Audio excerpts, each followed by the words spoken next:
व्याकरण किसे कहते हैं? हाँ, हम बचपन से पढ़ते आ रहे हैं कि जिस शास्त्र से शुद्ध शुद्ध बोलना, पढ़ना और लिखना आ जाए उसे व्याकरण कहते हैं। सही है, बट थोड़ा सा उसमें इम्प्रूवमेंट करेंगे, उसको चेंज करेंगे। लिखना है कि व्याकरण एक शब्द शास्त्र है। कॉपी निकालिए। व्याकरण एक शब्द शास्त्र है।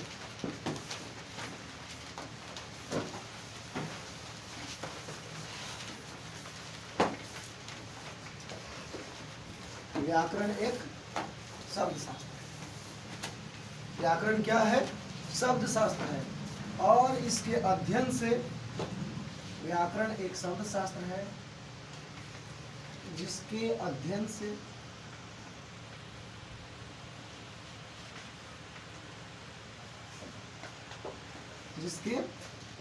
से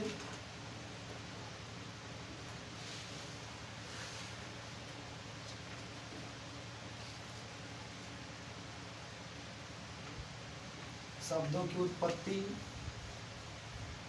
विकास,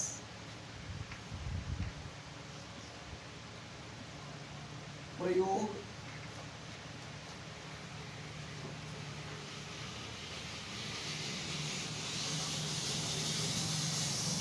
एवं अर्थ का सम्यक ज्ञान होता है।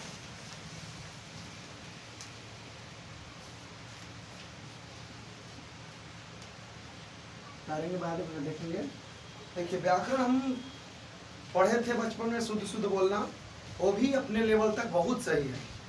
और जो नई परिभाषा है कि व्याकरण एक शब्द शास्त्र, व्याकरण क्या है? शब्द शास्त्र। उससे आप पता चलता है, यदि हम व्याकरण पढ़ेंगे तो हमको पता चलेगा क्या कि शब्द कैसे उत्पन्न हुआ, कहाँ से शब्द उत्पन्न हुए, कहाँ इसकी उत्पत्ति हुई, उत्पत्ति के आधार पर शब्द कितने हैं, नहीं रचना के आधार पर शब्द कितने हैं, अर्थ के आधार पर कितने हैं, रूपांतर के आधार पर कितने हैं। तो जब व्याकरण पढ़ेंगे तभी पता चलेगा शब्दों की उत्पत्ति, उसके विकास कैसे हुए, शब्दों का, किन शब्दों का प्रयोग कहाँ पे करेंगे, और उन शब्दों का अर्थ क्या होता है।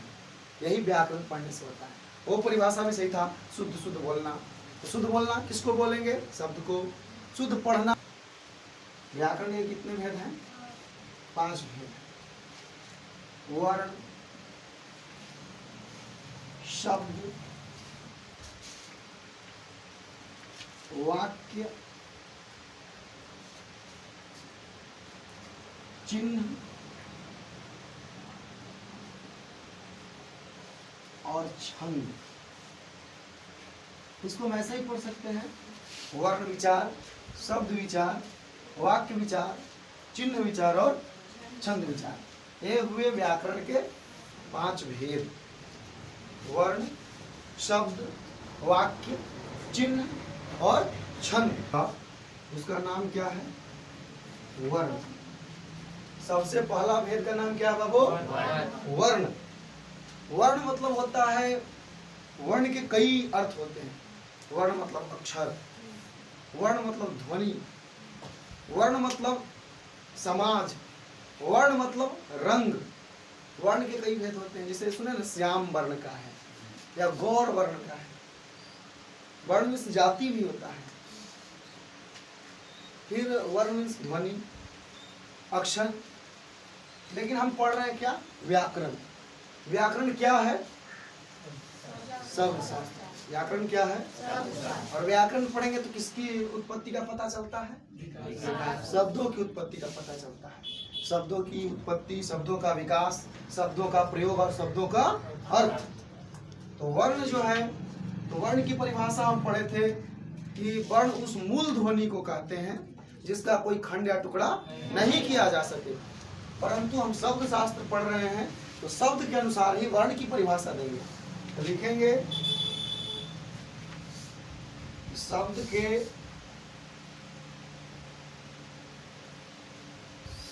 के उस खंड को वर्ण कहते हैं। शब्द के उस खंड को वर्ण कहते हैं, जिसका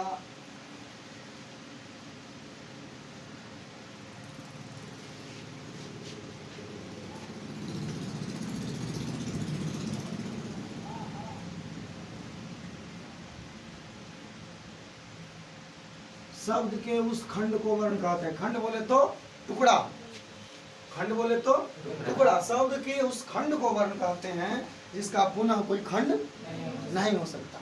यानी वर्ण जो है वो अखंड है। अखंड मूलध्वनि को ही वर्ण कहते हैं, या वर्ण उस मूलध्वनि को कहते हैं जिसका खंड या टुकड़ा नहीं किया जा सकता। तो वर्ण हो गए, वर्ण दो हुए। वर्ण कितने? दो।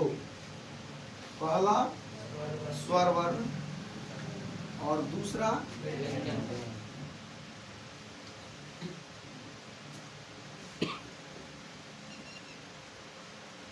पहला स्वर वर्ण और दूसरा व्यंजन वर्ण। पहला स्वर वर्ण और दूसरा व्यंजन वर्ण। तो ये जो स्वर हुए, पहला क्या हुआ? स्वर वर्ण। स्वर हुआ जिसका स्वतंत्र उच्चारण होता है बिना किसी के सहायता से। लिखेंगे स्वर उन वर्णों को कहते हैं, स्वर उन वर्णों को कहते हैं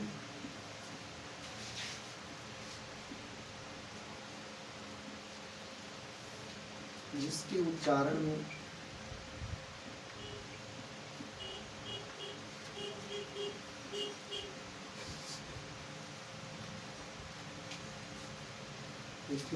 में किसी भी वर्ण की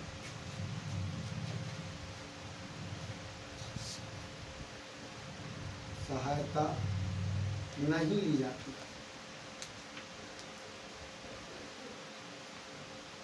स्वर उन वर्णों को कहते हैं जिसके उच्चारण में किसी भी वर्ण की सहायता नहीं ली जाती। यानी स्वर जो है वो स्वतंत्र उच्चारण होता है। ठीक है, तो स्वर देखेंगे कौन कौन है?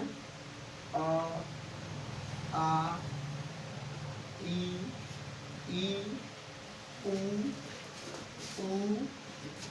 री, ली, ए, ओ और इतने स्वर हुए। 1 2 3 4 5 6 7 8 9 10 11 12 13। संस्कृत में 13 स्वर होते हैं और हिंदी में 11। री और ली नहीं होता है। री और ली सिर्फ संस्कृत व्याकरण के स्वर में ही आते हैं। इतना उतार लीजिए।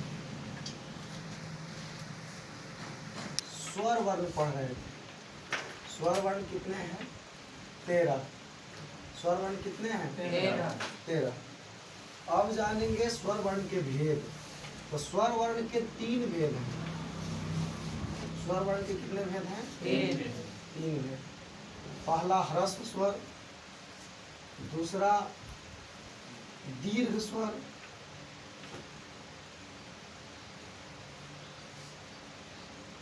और तीसरा प्लुत स्वर।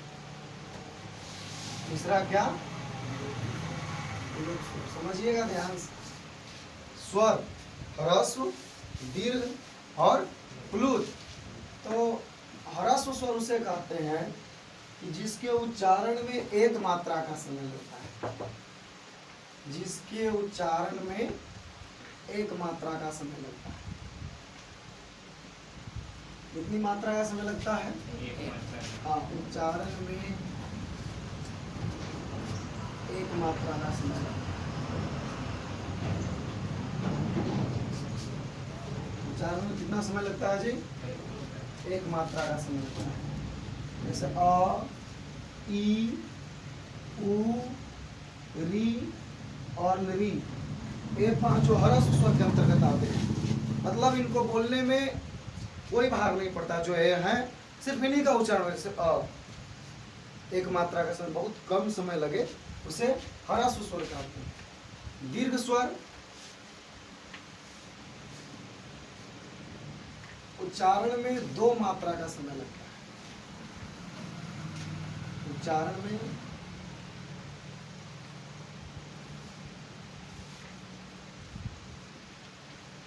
उच्चारण में 2 मात्रा का समय लगता है।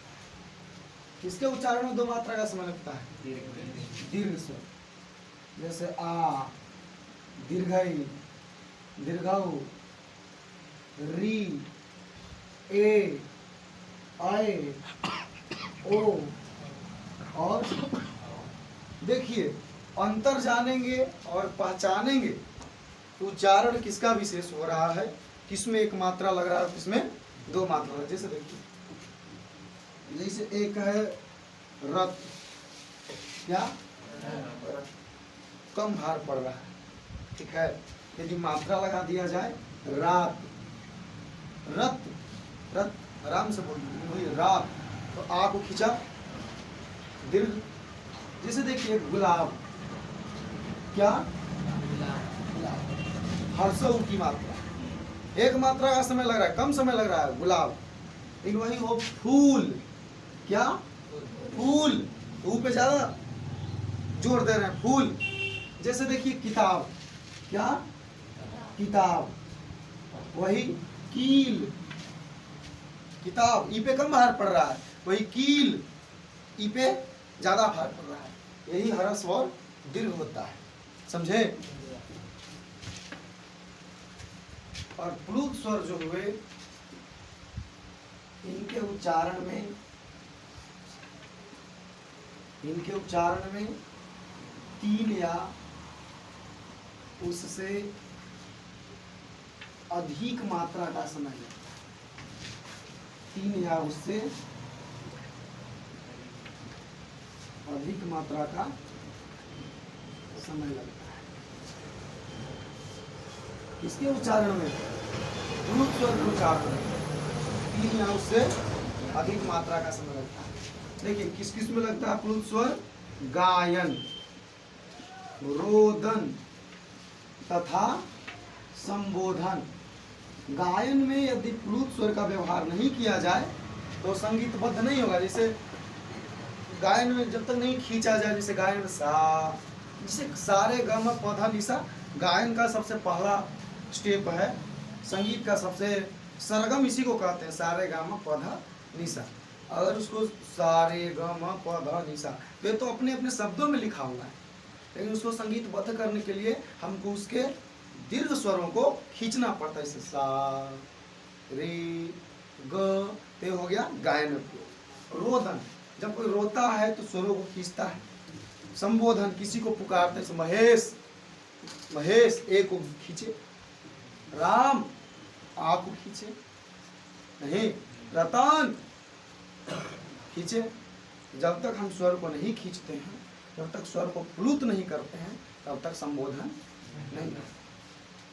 ये हो गए आपके प्लुत स्वर। हम स्वर वर्ण पढ़े, क्या पढ़े, स्वर वर्ण। स्वर वर्ण जो है वो स्वतंत्र उच्चारण होता है, अपने से एकदम कोई वर्ण की सहायता इसमें नहीं ली जाती है। जिसमें जिसके उच्चारण में किसी भी वर्ण की सहायता नहीं ली जाती है उसे स्वर वर्ण कहते हैं। अभी हम बताए कि स्वर वर्ण के 3 भेद, ह्रस्व स्वर, दीर्घ स्वर और प्लुत स्वर। ह्रस्व स्वर, दीर्घ स्वर और प्लुत स्वर। ह्रस्व स्वर हुआ जिसके उच्चारण में 1 मात्रा का समय लगता है। कितने मात्रा का समय लगता है? 1 मात्रा। दीर्घ स्वर हुआ जिसके उच्चारण में 2 मात्रा का समय लगता है। प्लुत स्वर हुआ जिसके उच्चारण में 3 या उससे अधिक समय लगा। ये हो गए, याद तो रहेगा बाबू, ह्रस्व स्वर, दीर्घ स्वर और प्लुत स्वर। अब देखेंगे हम व्यंजन वर्ण। तो व्यंजन उन वर्णों को कहते हैं, व्यंजन उन वर्णों को कहते हैं, व्यंजन उन वर्णों को कहते हैं जिसके उच्चारण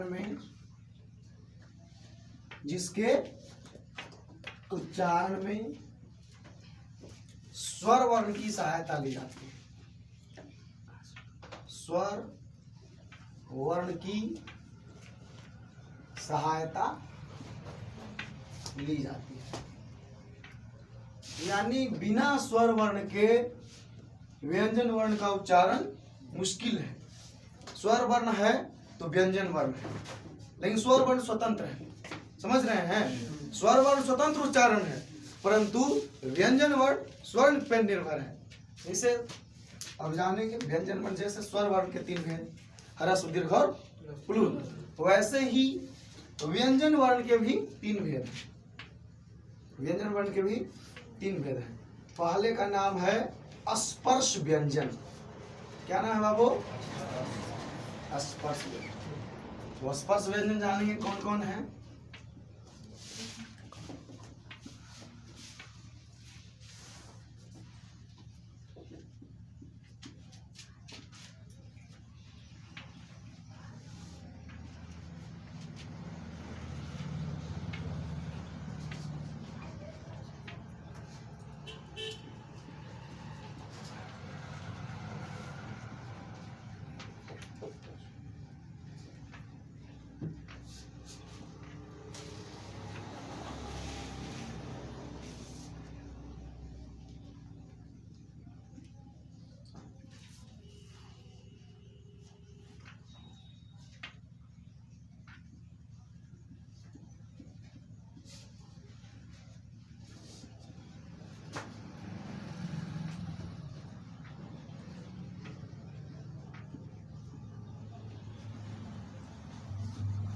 देखिए, स्पर्श व्यंजन में 5 वर्ग होते हैं। कितने वर्ग होते हैं? 5 वर्ग। क वर्ग, च वर्ग, ट वर्ग, त वर्ग और प वर्ग। और प्रत्येक वर्ग में 5-5 वर्ण होते हैं। कितने वर्ण होते हैं? 5-5 वर्ण इसमें स्पर्श व्यंजन में। अब इसका नाम स्पर्श क्यों पड़ा? हम सब जानते हैं कि किसी भी वर्ण का उच्चारण, किसी भी अक्षर का उच्चारण या कोई भी आदमी अपने मुंह से ही बोलता है। बोलने के लिए मुंह ही काफी नहीं है। मुंह से ही नहीं बोलता। हमारे मुंह में कई ध्वनि यंत्र हैं जिसकी सहायता से हम बोलते हैं। केवल मुंह रहे, जीभ नहीं रहे, दांत नहीं रहे, तालू नहीं रहते हैं। जो लोग गूंगे होते हैं उनका भी तो मुंह होता है, वो भी तो खाते हैं परंतु बोल नहीं पाते हैं। क्यों? क्योंकि उनके मुंह में ध्वनि यंत्र नहीं होता है या कोई ध्वनि यंत्र का अभाव होता है। तो हम जानेंगे कि प्राण वायु जो होता है हृदय से निकलता है, जो नाभि के द्वारा जोर देकर हृदय से निकलता है। हम गौर करेंगे कि जब हम बोलते हैं तो हमारे नाभि देश जो है, नाभि का क्षेत्र है, वो कड़ा हो जाता है। तो यहीं से प्राण वायु, यही जो हवा है ऊपर की ओर धकेलती है। जब प्राण वायु कंठ में एक लैरिंग्स, इसको स्वर यंत्र बोलते हैं, बायोलॉजी में आप सब पढ़े हो। तो स्वर यंत्र में ध्वनि आकर यानी वायु आकर और हमारे मुंह में उपस्थित विभिन्न ध्वनि यंत्रों से टकराती है। तो हमारे मुंह में ध्वनि यंत्र कौन कौन से हैं? ध्वनि यंत्र हैं, शुरू से शुरू करें एकदम यहाँ से। तो सबसे पहला ध्वनि यंत्र कंठ, उसके बाद तालु, उसके बाद मूर्धा, क्या? उसके बाद दंत, और सबसे बाहर ओष्ठ।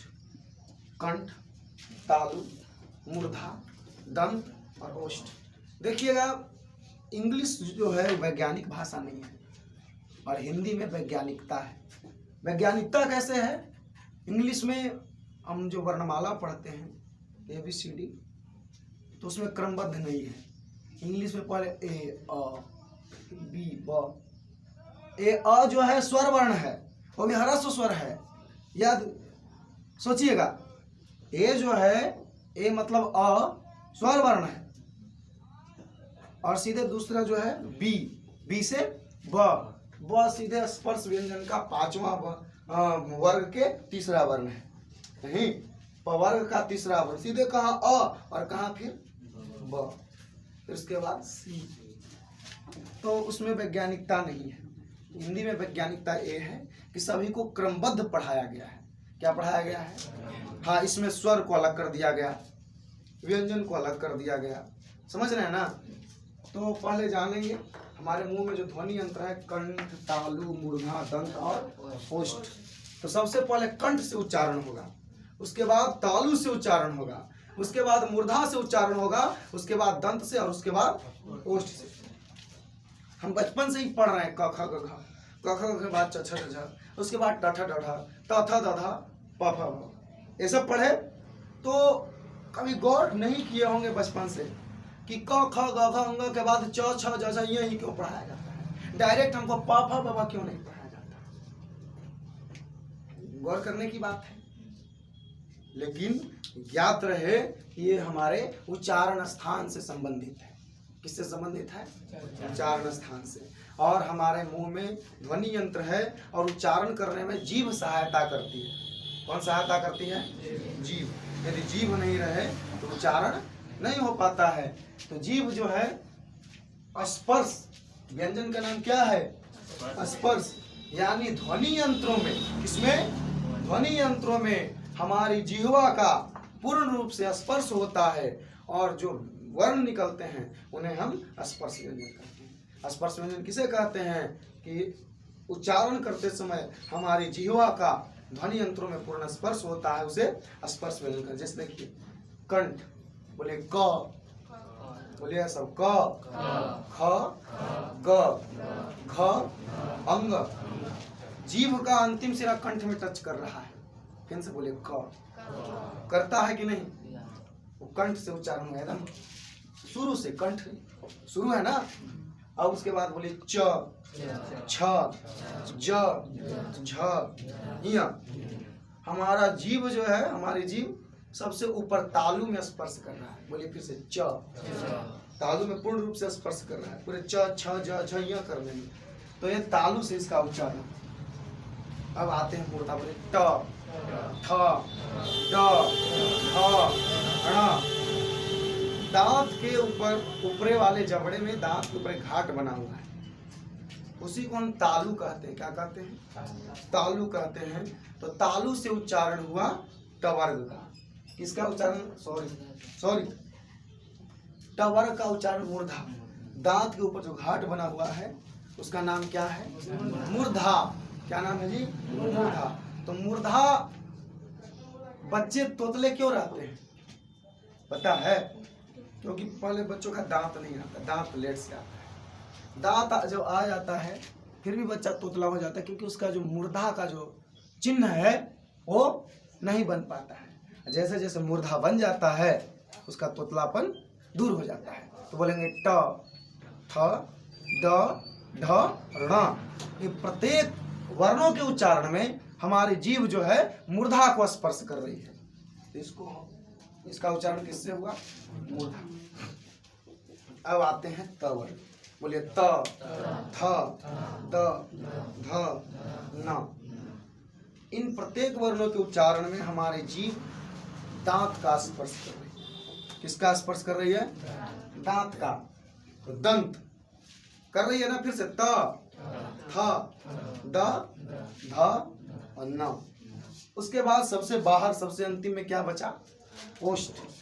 ओष्ठ बोले तो होठ, ओष्ठ बोले तो होठ। इसका उच्चारण, प वर्ग का उच्चारण किससे होता है? ओष्ठ से। बोलिए प, फ, ब, भ, म। बिना होठ स्पर्श किए प वर्ग का उच्चारण कठिन है। ये हो गए स्पर्श व्यंजन। स्पर्श व्यंजन मतलब समझे होंगे? कोई दिक्कत क्या? अंतस्थ व्यंजन। अंतस्थ व्यंजन 4 है। य, र, ल, य, र, ल। इनका नाम अंतस्थ इसलिए पड़ा, इनका नाम अंतस्थ इसलिए पड़ा क्योंकि इसमें जिह्वा का आंशिक स्पर्श होता है या स्पर्श होता हुआ प्रतीत होता है। मैं लगता है कि स्पर्श हो रहा है परंतु ऐसा, जैसे बोले य, लगता है जीभ तालु में स्पर्श करने वाली है। र, बोले ट, ट में पूरा स्पर्श हुआ। बोले र, मूर्धा में बोले र, लगता है खींच रहा है। ल, और बोले त, तो त में दांत में पूर्ण स्पर्श होता है लेकिन ल में दांत में पूर्ण स्पर्श। बोले व, एक बोले ब में पूरा स्पर्श हो रहा है होठ का, लेकिन व में पूरा स्पर्श नहीं हो रहा है, स्पर्श होता हुआ प्रतीत हो रहा है, इसलिए इसका नाम क्या पड़ा? अंतस्थ व्यंजन। और तीसरा जो व्यंजन है उसका नाम है ऊष्म व्यंजन। क्या नाम है बाबू? ऊष्म व्यंजन। तालाबे स मूर्धन्य स, दंत स और ह। तो इसके उच्चारण में गर्म हवा बाहर निकलती है। उष्म व्यंजन के उच्चारण में हमारे मुंह से गर्म हवा बाहर निकलती है। क्या निकलती है बाबू? गर्म हवा। बोले श, स और ह। तो उष्म व्यंजन में गर्म हवा बाहर निकलती है, इसे हम उष्म व्यंजन कहते हैं। चलिए इसको नोट कर लीजिए। संयुक्त व्यंजन क्या बचा? संयुक्त व्यंजन। संयुक्त व्यंजन की परिभाषा कि वैसे व्यंजन जो दो व्यंजनों के मेल से बने हैं उसे क्या कहते हैं? जैसे क और मूर्धन्य स से मिल के बनता है सहयोगी छ। त और र के मेल से बनता है त्र। ज और य मेल से बनता है ज्ञ। तालाबे श और र मेल से बनता है स्र। ए हो गए। जैसे देखिए के से क, ए से मूर्धन्य स, तो के एस से नहीं, टी से त, वार से र, तो टी आर से, जे से ज, वाई एन से ही है, तो जे वाई एन से ज्ञ। इंग्लिश में पढ़े। एस एच से तलाबी सा, वार से र, तो एस एच आर से स्र। ये हो गए आपके संयुक्त व्यंजन। और आपका जो वर्ण जो चैप्टर है उसमें एक चीज बच गया जिसका नाम है उच्चारण स्थान। क्या बच गया? तो हम अगले दिन पढ़ेंगे। धन्यवाद।